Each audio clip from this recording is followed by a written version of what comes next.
The post-millennial, Tim Walz's wife, Gwen, kept windows of governor's mansion open during George Floyd riots to smell the burning tires. Am I allowed to call this weird?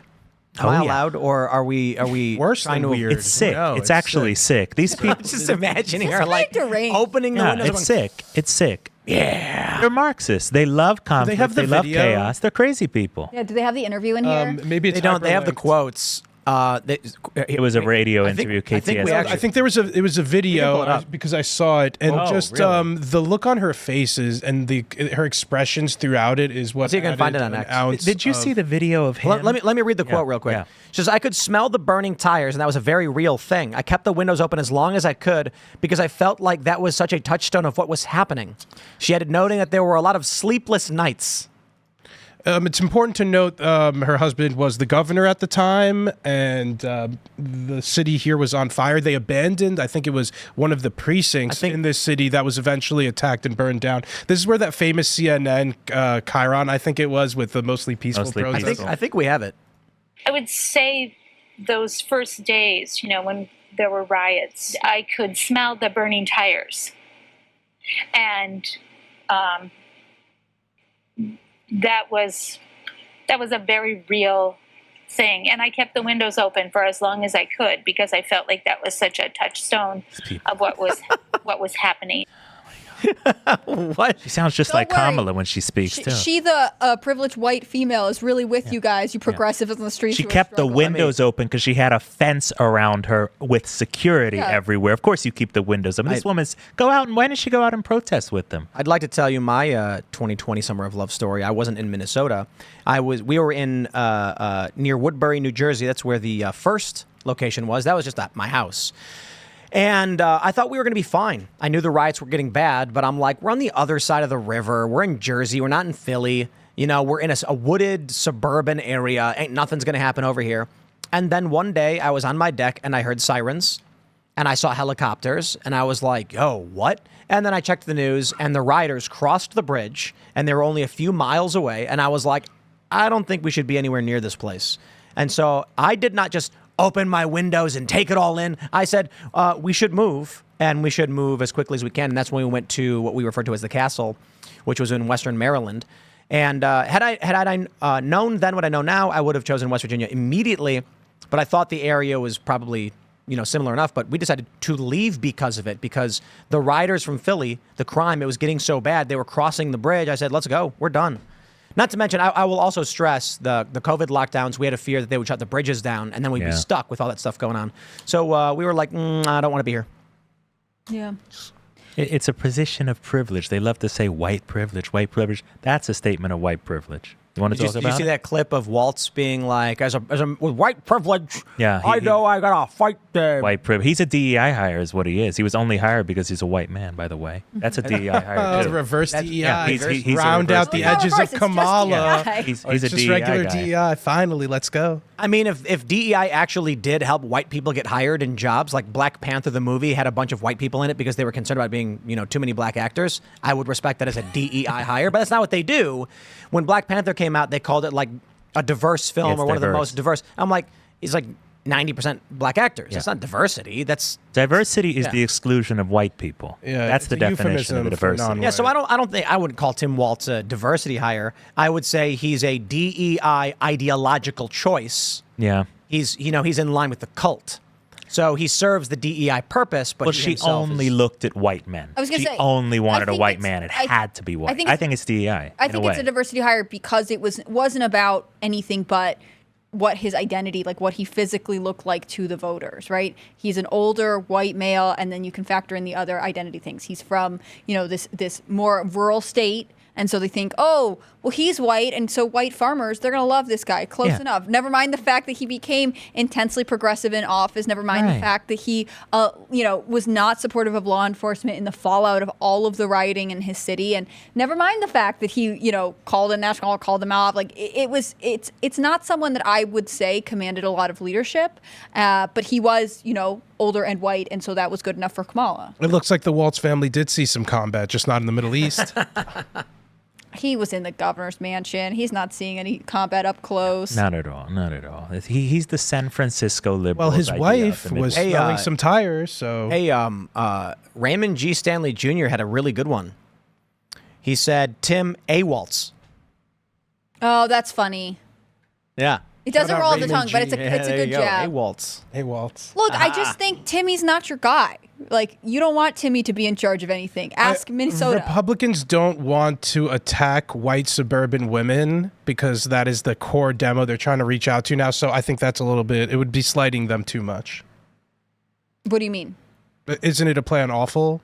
No, Waltz? it's like AWOL. Never mind. AWOL. I picked Yeah. it up wrong. What is it, away without leave? Is that what I mean? Absent without leave. Yeah. Is that what it is? I like this because that means that you're terminally online and not in the military. No.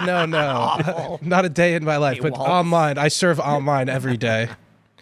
No, I got it confused for Yeah. affluent white Female liberal. female. Oh, yeah. Yeah. No, I think the main attack on him really has to get to that bill he signed with the transgender stuff, with the protecting pedophiles. It wasn't that it was overtly like. We got to be clear on this, okay? It removed a provision from law that excluded child predation as a sexual orientation. Right. So there was a law that said sexual orientation is defined as such, and then it added adults being attracted to children is not covered or protected, blah, blah, blah. And the Minnesota State Legislature and the governor signed this. They struck that from the law. Yes. Which is There's no reason to do that. Unless None whatsoever. you're supporting pedophiles. Right. That's the only Yeah. reason. Why would you? I don't want him around. I wouldn't want somebody around kids who signed that bill. Just saying. I'm not saying anything. But in reality, you only do that if you either support pedophiles or are pedophiles. Only two reasons. And I think one of our biggest challenges is that as a nation, we don't have a shared culture and therefore we don't have shared values. But I'm pretty sure everyone, I can't say everyone. I think generally everyone's anti-pedophile. There are small progressive, Everyone, there are yes. small movements on progressive political fronts that are trying to make it more normal. But generally every parent in America, I'm sure, is like, no, that's not okay. 100%. That needs to be hammered home 100,000 times. Hold on. Raymond G. Stanley Jr. says Jason Dixon gets credit for AWOLs. That's Jason Dixon who came up with it. Honorable Raymond man, Stanley Raymond G. Jr., such a stand-up guy. He doesn't want stolen meme valor. No stolen meme valor in this For internet war. A stand-up guy, that Raymond G. Stanley Jr. Too much to his name, but stand-up guy. I just think it's funny, like the back to the original story, Tim Walz's wife opening the windows to smell the burning tires. These people, in their minds, the city is burning down and they're celebrating it. Yeah. This is a message that I think does way better than calling him Tampon Tim. Figure out what this is, right? They let their city, they let one of their biggest cities burn. The riots persist. This is the governor. And the wife was like, the smell of burning tires. I wanted to keep the windows open. As if the destruction of businesses and people's lives was something to behold, to celebrate. Mm-hmm. This would be such a great line of attack, but it's unfortunate that Trump called Walz, I think, during the riots and was telling him that he did a good job. And this was a phone call that Walz recorded with Donald Trump in 2020 But was and this, decided like, to when release he it now. released Allegedly. the I want to say sent in the allegedly National because Guard? I have no confirmation. Do we have that? Do we want to Pull up which one? pull up Trump talking to Walz about how good of a job he did with the riots that were happening in his city. during the Finding- George It Floyd was on riots. Kamala HQ. They put it out on that. Oh, did they? account. Okay. But it was very cut up. It was very edited. It was all cut up. You know, I mean, The Independent has something on it. I think that's why this will become a poor line of attack. And I think the Harris campaign had this tucked away in their pocket, anticipating this attack. The audio of the call between Trump and the group of governors. Okay, they just locked us out. I am not going to do what. Okay, it's gone. Trump saying he was actually very happy with Walz's handling of the riots and praised him for bringing in the National Guard. I know Governor Walz is on the phone and we spoke, and I fully agree with the way he handled it the last couple of days. Trump said in the call, adding Walz was an excellent guy. Despite the past praise, Trump has already tried to make Walz's response a campaign point. On Wednesday, he posted a photo of a burning car to Truth Social with the text that read, Tim Walz let Minnesota burn. Kamala Harris bailed out the ones who lit the matches. I will tell you this. Now, I'm a reasonable person. I can understand that immediately following an incident, you don't know everything, and you'll have a different view of it. yeah. If now, 4 years later, Trump's like, Well, yeah, in the years following, the more information we gathered from it, the more camera angles, the more videos we saw, the more reports we got, I began to realize he actually didn't do that good of a job.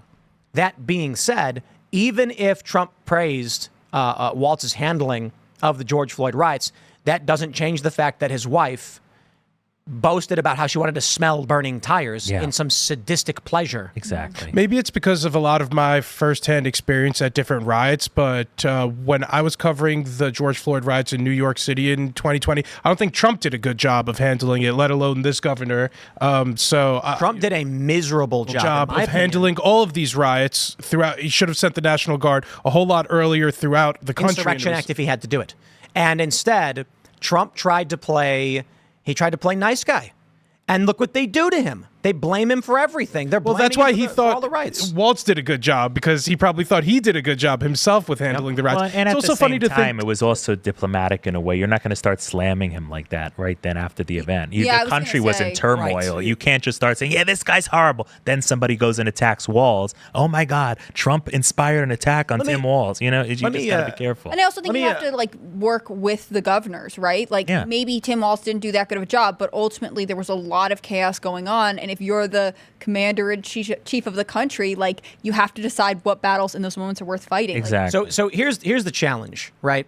I've talked to a lot of people in politics for a very, very long time, and I'll get people who say something like, I want to build up a social media profile. Like, how do I make an account? And then I always say, how evil do you want to be? And they always go, I don't want to be evil. I'm like, okay, well, there's your problem, because so many of these big YouTube channels, these political accounts, they choose the easy route. Evil, lie, cheat, steal, manipulate. You'll get more views. And we see that. I think the bifurcation in social media is really turning into merit versus cheating. People who want to steal power versus people who want to earn power is becoming a big bifurcation here. So when I look at what's going on politically, you've got one story, which we'll get into in a minute. Kamala Harris invites Bon Iver to play an event. So she gets a massive crowd, and then all of these liberal personalities go, wow, Kamala Harris's crowds are so big. It's a real video. Look at this. They don't tell you the real context. It's a Bon Iver crowd, not a Kamala Harris crowd. They are lying to manipulate. And so we don't do that. The reason I bring this up, if during the Summer of Love riots, Donald Trump thought like a Democrat, you know what he would have done? If Donald Trump wanted to play this game the way the Democrats play it, he would have ordered law enforcement in front of the White House to stand down. When the rioters tore down the barricades, firebombed the White House grounds, and firebombed St. John's Church, he would have immediately said, stand down now. Pull law enforcement out. These are federal law enforcement. Why? He could have said in a statement, the risk to those that are peaceful is too great as the conflict escalates, and we're hoping that by removing police, tensions may de-escalate. What would have happened?